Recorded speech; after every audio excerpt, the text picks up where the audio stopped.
നമ്മളിന്ന് നോക്കാൻ പോകുന്നത് ഒരു PYQ ക്വസ്റ്റ്യൻ പേപ്പർ തന്നെയാണ്. അപ്പോൾ ഇതിൻ്റെ ആദ്യത്തെ ഒരു 50 ക്വസ്റ്റ്യനോളം നമ്മൾ ഡിസ്കസ് ചെയ്ത് കഴിഞ്ഞിട്ടുണ്ട്. അതിൻ്റെ ബാക്കിയായിട്ടാണ്. അപ്പോൾ 51ാമത്തെ ക്വസ്റ്റ്യൻ, ചന്ദ്രയാൻ 3 ശിവശക്തി പോയിന്റിൽ വിജയകരമായി സോഫ്റ്റ് ലാൻഡ് നടത്തിയ തീയതി. അതായത് ചന്ദ്രയാൻ 3 ശിവശക്തി പോയിന്റിൽ വിജയകരമായി സോഫ്റ്റ് ലാൻഡ് നടത്തിയ തീയതി ഏതാണെന്ന് ചോദിച്ചിരിക്കുന്നത്. ഏത് തീയതിയാണ്? 2023 ഓഗസ്റ്റ് 23-ാം തീയതി അല്ലേ? 2023 ഓഗസ്റ്റ് 23-നാണ് ചന്ദ്രയാൻ 3 ശിവശക്തി പോയിന്റിൽ എന്ത് നടത്തിയത്? സോഫ്റ്റ് ലാൻഡിംഗ് നടത്തിയത് അല്ലേ? ഇനി 52ാമത്തെ ക്വസ്റ്റ്യൻ, ചിന്നത്തമ്പി അണ്ണാവി ഏത് കലാരൂപവുമായി ബന്ധപ്പെട്ട പ്രശസ്തി നേടിയ വ്യക്തിയാണ്? ചിന്നത്തമ്പി അണ്ണാവി ആരാ? എന്തുമായി ബന്ധപ്പെട്ടതാ? ചവിട്ടു നാടകവുമായി ബന്ധപ്പെട്ട വ്യക്തിയാണ് കേട്ടോ. ചിന്നത്തമ്പി അണ്ണാവി ഏത് കലാരൂപവുമായി ബന്ധപ്പെട്ട വ്യക്തിയാണ്? ചവിട്ടു നാടകം. 53ാമത്തെ ക്വസ്റ്റ്യൻ, ഒളിമ്പിക്സിൽ പങ്കെടുത്ത ആദ്യ മലയാളി ആരാ? CK ലക്ഷ്മണനാണ് കേട്ടോ. CK ലക്ഷ്മണനാണ് ഒളിമ്പിക്സിൽ പങ്കെടുത്ത ആദ്യ മലയാളി. 54ാമത്തെ ക്വസ്റ്റ്യൻ, അപ്പുക്കിളി എന്ന കഥാപാത്രം ഏത് മലയാള നോവലിൽ ഉള്ളതാണ്? അപ്പുക്കിളി ഏത് മലയാള നോവലിൽ ഉള്ളതാണ്? ഖസാക്കിൻ്റെ ഇതിഹാസത്തിലെ കഥാപാത്രമാണ് ആര്? അപ്പുക്കിളി എന്ന കഥാപാത്രം അല്ലേ? ഇനി 85ാമത്തെ ക്വസ്റ്റ്യൻ, ശബരിമല ക്ഷേത്രം ഏത് ജില്ലയിലാണ്? പത്തനംതിട്ട ജില്ലയിലാണ് അല്ലേ? ഇനി 56ാമത്തെ ക്വസ്റ്റ്യൻ ആണ്, 2025 ഇന്ത്യൻ ഫിലിം ഫെസ്റ്റിവൽ ഓഫ് കേരളയിൽ മികച്ച ജനപ്രിയ ചിത്രത്തിനുള്ള ഓഡിയൻസ് പോൾ പുരസ്കാരം ലഭിച്ച ചിത്രമേത്? എന്താ പറഞ്ഞിരിക്കുന്നത്? 2025 ഇന്ത്യൻ ഫിലിം ഫെസ്റ്റിവൽ ഓഫ് കേരളയിൽ മികച്ച ജനപ്രിയ ചിത്രത്തിനുള്ള ഓഡിയൻസ് പോൾ ലഭിച്ച സിനിമ ഏതാ? തന്തപ്പേരാണ് കേട്ടോ. തന്തപ്പേര് എന്ന സിനിമയ്ക്കാണ് എന്ത് ലഭിച്ചത്? ഓഡിയൻസ് പോൾ പുരസ്കാരം ലഭിച്ചത് അല്ലേ? ഇനി 57ാമത്തെ ക്വസ്റ്റ്യൻ, മച്ചാട്ടിളയത് ഏത് സാഹിത്യശാഖയിലാണ് പ്രസിദ്ധി നേടിയത്? മച്ചാട്ടിളയത് ഏത് സാഹിത്യത്തിലാണ്? മച്ചാട്ടിളയത് തിരുവാതിരപ്പാട്ടാണ് കേട്ടോ. തിരുവാതിരപ്പാട്ടാണ്. എന്താണ്? തിരുവാതിരപ്പാട്ടാണ്. മച്ചാട്ടിളയത് ഏത് സാഹിത്യശാഖയിലാണ് പ്രസിദ്ധി നേടിയത്? തിരുവാതിരപ്പാട്ടിലാണ് അല്ലേ? 58ാമത്തെ ക്വസ്റ്റ്യൻ, ചേരമാൻ ജുമാ മസ്ജിദ് സ്ഥിതി ചെയ്യുന്ന സ്ഥലം? ചേരമാൻ ജുമാ മസ്ജിദ് എവിടെയാണ്? കൊടുങ്ങല്ലൂർ അല്ലേ? കൊടുങ്ങല്ലൂരാണ്. 59ാമത്തെ ക്വസ്റ്റ്യൻ, 1 KB എന്ന് പറയുന്നത് എത്ര ബൈറ്റ്സിന് സമമാണ്? 1024 ബൈറ്റ്സ് ആണ് കേട്ടോ. 1 KB എന്ന് പറയുന്നത് എത്ര ബൈറ്റ്സ് ആണ്? 1024 ബൈറ്റ്സ് ആണ്. 60ാമത്തെ ക്വസ്റ്റ്യൻ, താഴെ പറയുന്നതിൽ ഓപ്പൺ സോഴ്സ് സോഫ്റ്റ്വെയർ ഏതാണ്? ഓപ്പൺ സോഴ്സ് സോഫ്റ്റ്വെയർ ഏതാ open source software? Mozilla Firefox എന്താണ്? ഓപ്പൺ സോഴ്സ് സോഫ്റ്റ്വെയറിന് ഉദാഹരണമാണ് മോസില്ല ഫയർഫോക്സ്. 61ാമത്തെ ക്വസ്റ്റ്യൻ, സൈബർ കുറ്റകൃത്യങ്ങളെ കൈകാര്യം ചെയ്യുന്ന ഇന്ത്യൻ നിയമം? സൈബർ കുറ്റകൃത്യങ്ങളെ കൈകാര്യം ചെയ്യുന്ന ഇന്ത്യൻ നിയമം ഏതാ? IT ആക്റ്റാണ്. 2000 IT ആക്റ്റാണ്. അത് അമെൻമെൻറ്റ് ചെയ്ത് ഏത് വർഷം? 2008 അല്ലേ? സൈബർ കുറ്റകൃത്യങ്ങളെ കൈകാര്യം ചെയ്യുന്ന ഇന്ത്യൻ നിയമമാണ് IT ആക്ട്. 2000 IT ആക്ട് എന്ന് പറയുന്നത്. ഇനി 62ാമത്തെ ക്വസ്റ്റ്യൻ, ആരാണ് WWW കണ്ടുപിടിച്ചത്? ആരാ? World wide web. Full form എന്താണ്? വേൾഡ് വൈഡ് വെബ് കണ്ടുപിടിച്ചത് ആരാ?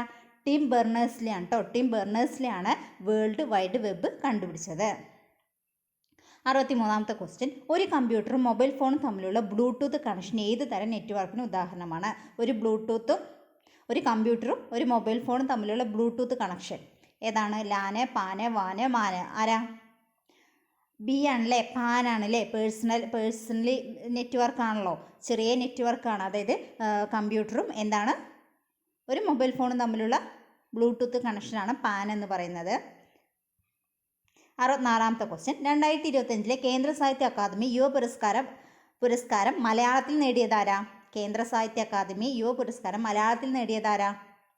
അഖിൽ P ധർമ്മജനാണല്ലേ? അഖിൽ P ധർമ്മജനാണ് എന്ത് ലഭിച്ചത്? 2025 കേന്ദ്ര സാഹിത്യ അക്കാദമി യുവ പുരസ്കാരം നേടിയത്.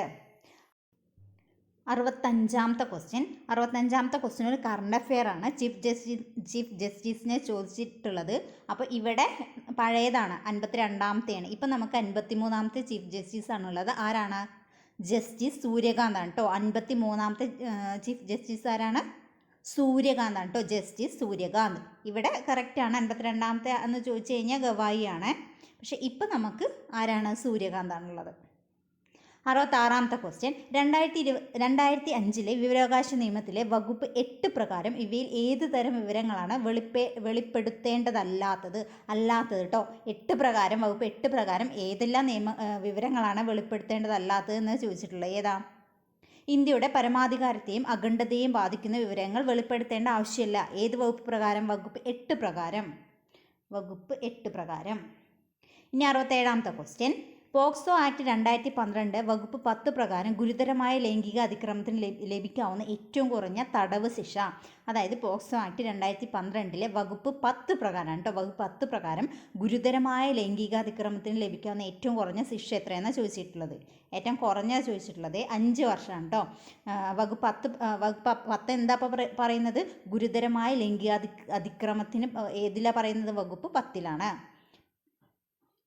ഇനി 68ാമത്തെ ക്വസ്റ്റ്യൻ. 2019 ഉപഭോക്തൃ സംരക്ഷണ നിയമം വകുപ്പ് 34 പ്രകാരം 1 കോടി രൂപ വരെ മൂല്യമുള്ള സാധനങ്ങളുടെയോ സേവനങ്ങളുടെയോ ബന്ധപ്പെട്ട പരാതികൾ സമർപ്പിക്കേണ്ടത് എവിടേക്കാണ്? ആർക്കാണ് സമർപ്പിക്കേണ്ടത്?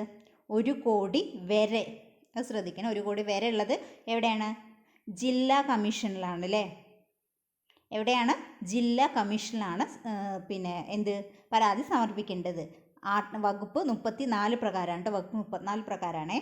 69ാമത്തെ ക്വസ്റ്റ്യൻ. 2005 ഗാർഹിക പീഡന നിയമത്തിലെ സെക്ഷൻ 18 പ്രകാരം ആർക്കാണ് സംരക്ഷണ ഉത്തരവ് പുറപ്പെടുവിക്കാൻ കഴിയുക? ആർക്കാണ് സംരക്ഷണ ഉത്തരവ് പുറപ്പെടുവിക്കാൻ കഴിയുക? 2005 ഗാർഹിക പീഡന നിയമത്തിലെ സെക്ഷൻ 18 പ്രകാരം ആർക്കാണ് സംരക്ഷണ ഉത്തരവ് പുറപ്പെടുവിക്കാൻ കഴിയുക? മജിസ്ട്രേറ്റിനാണ് സംരക്ഷണ ഉത്തരവ് പുറപ്പെടുവിക്കാൻ കഴിയുക. ഏത് സെക്ഷൻ പ്രകാരം? സെക്ഷൻ 18 പ്രകാരം. ഇനി 70ാമത്തെ ക്വസ്റ്റ്യൻ. പട്ടികജാതി പട്ടികവർഗ നിയമം, അതായത് അതിക്രമം തടയൽ നിയമം 1989 വകുപ്പ് 3 അനുസരിച്ച് അതിക്രമ കുറ്റം ചെയ്തതിന് ആരെയാണ് ശിക്ഷിക്കാൻ കഴിയുക? വകുപ്പ് 3 അനുസരിച്ച് അതിക്രമ കുറ്റം ചെയ്തതിന് ആരെയാണ് ശിക്ഷിക്കാൻ കഴിയുക?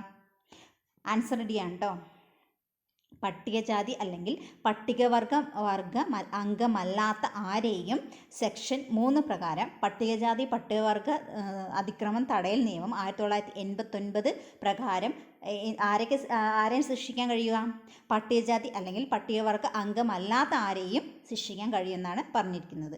അപ്പോൾ നമ്മൾ ഈ ഒരു ക്വസ്റ്റ്യൻ പേപ്പർ കഴിഞ്ഞു. ഇത് സെയിൽസ്മാൻ്റെ ഒക്കെ ഒരു 10th ലെവൽ ക്വസ്റ്റ്യൻ പേപ്പറാണ്. അപ്പോൾ നമ്മൾ ഇതിൻ്റെ ഫുള്ള് ഡിസ്കസ് ചെയ്തിട്ടുണ്ട്. ഇനി നമുക്ക് അടുത്തൊരു ക്വസ്റ്റ്യൻ പേപ്പറായിട്ട് നമുക്ക് വീണ്ടും കാണാം. അതുവരേക്കും താങ്ക് യു.